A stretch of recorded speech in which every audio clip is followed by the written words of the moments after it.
Hello everybody. Hi. I'm here with my grandson. Yeah. And today we want to talk to you about, well, what are we talking about today? Do you know? We're talking about going on the other side of the Cuyahoga River. Yeah, because there's something pretty interesting on the other side of the Cuyahoga River. Yeah. So you don't know what it is yet though, do you? We'll have to find out. Yeah. Later. We will. So let's talk about the Cuyahoga River first. Yeah. Before we go over. Are you cold? It's a little bit cold out here today, isn't it? Yeah, it's a little bit cold out here. So. And my hands are freezing like Coca-Cola. Yep, you can put your hands in your pockets, right? And that'll help, right? Okay, so. Back. Will it help me balance? I'll help you balance. Yeah. Yeah. All right. Back before the European migration into the Western Reserve, Native Americans used rivers like highways, right? Native Americans used to use rivers, float down rivers in their canoes, their boats, right? Yep. And it was their way of getting across the terrain very quickly, much like we use highways today. They could travel from the Great Lakes to the Gulf of Mexico only using rivers and canoes. That is except for one section. Yep. Let's go learn about that section. Yeah. Okay.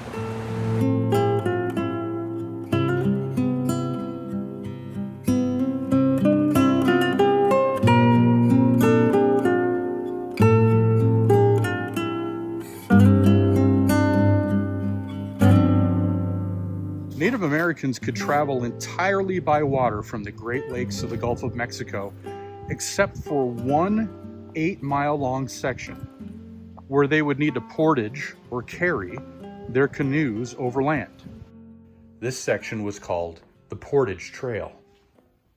The Portage Trail began at its northernmost point near the bottom of the horseshoe-shaped Cuyahoga River and ended at Summit Lake, which is now in the city of Akron.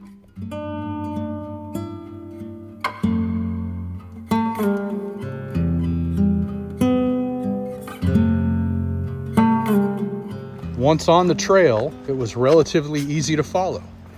Most certainly, the natives would have had a system in place to carry their canoes and supplies. The difficulty would come in locating the point where they needed to exit the river so that they could find the head of the portage path and then begin their journey southward. They would need some sort of a marker or a signal, if you will. This would be the best signal, the signal tree.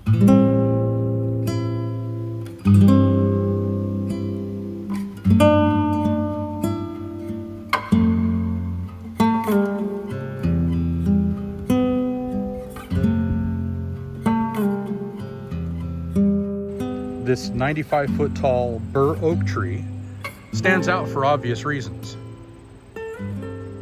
It's uncommon in this region of Ohio.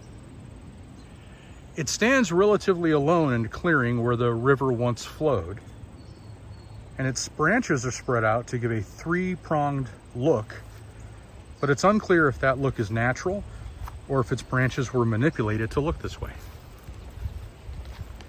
Its massive trunk is age-stained bark.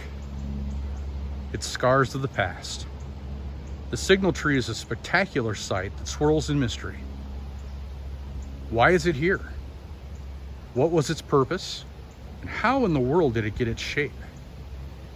So let's start with the why it's here. Well, your guess is about as good as anybody else's, I think. It could be that it just grew here naturally. A bur oak that's not native to the region. That it grew here alone in a field with no other of its kind next to it. Solitary and proud. What was the tree's purpose? Well, today's purpose is for visitors to gaze and wonder at its majesty and uniqueness. For Native Americans, it was most likely to signal their point of access to the river. So how did the tree get its unique shape? Again, another mystery. Although it's not impossible for a tree to naturally grow in this fashion, usually there are environmental factors at play. Perhaps in its early years, several years in a row of heavy snow may have conditioned the branches on the left and right to grow outward before it grew up. And then years of less heavy snow afterwards allowed the limbs to grow in a more upward fashion. Or perhaps the limbs were conditioned by people who needed them to grow in a certain way so that it would become, in fact, a signal tree for whatever they needed to signal.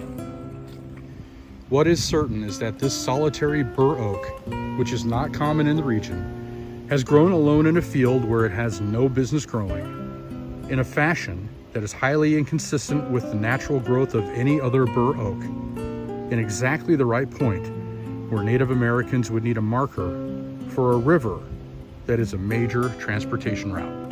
Coincidence? I think it's highly unlikely, but I'll let you be the judge. Is it a coincidence that this tree has grown where it's grown, in the fashion that it's grown, in the perfect spot for the necessity of the Native American culture?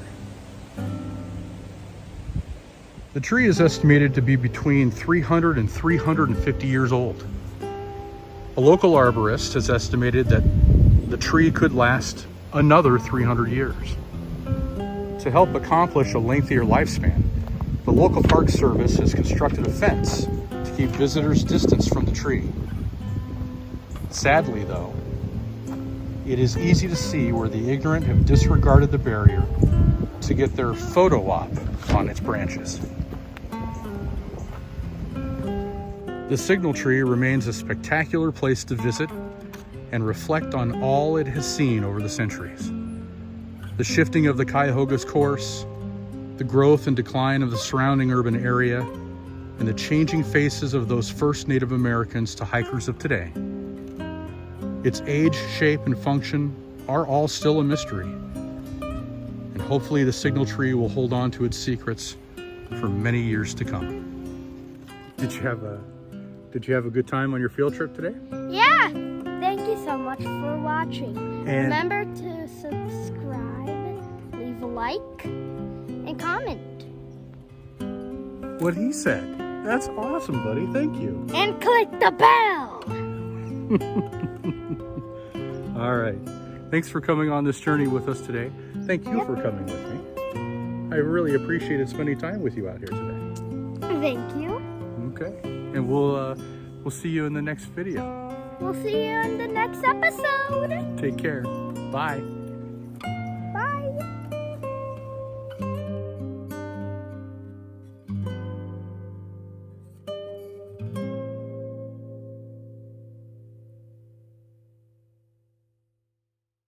It got windy again.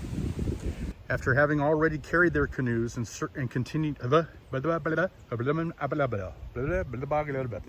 ready? I'm going to talk. You ready? Okay. Okay. All right, so, and instead of heading, so let's try this again. Gosh, who wrote this script? Okay, so now we're recording. Okay. Okay. I love, natives would have already arrived here. Try again. That would be very nice of you. One day, someone used a boat get to the Indians. Okay, but we don't call them Indians, right? Yeah, We not call them anymore. we call them Native Americans. Yes. Right.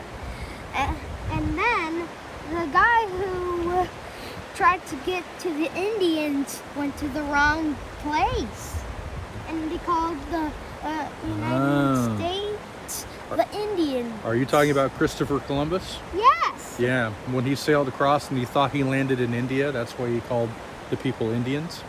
Yeah. But they're not Indians, right? Right. They're Americans. Yeah. Yeah. Yeah. And then he sailed back home. Yeah. Yeah, absolutely. And he was like, oh wait, they are not Indians. Right. They're Americans. And then he just went back home. Yep. All right, let me say this real quick before they turn their machine on, because it looks like they're going to get loud and blow some leaves, okay? Okay. So, Native American. And why is it windy all of a sudden? What is going on today? Hey, look, there I am. Hello. That's not a good shot. Ah, more wind.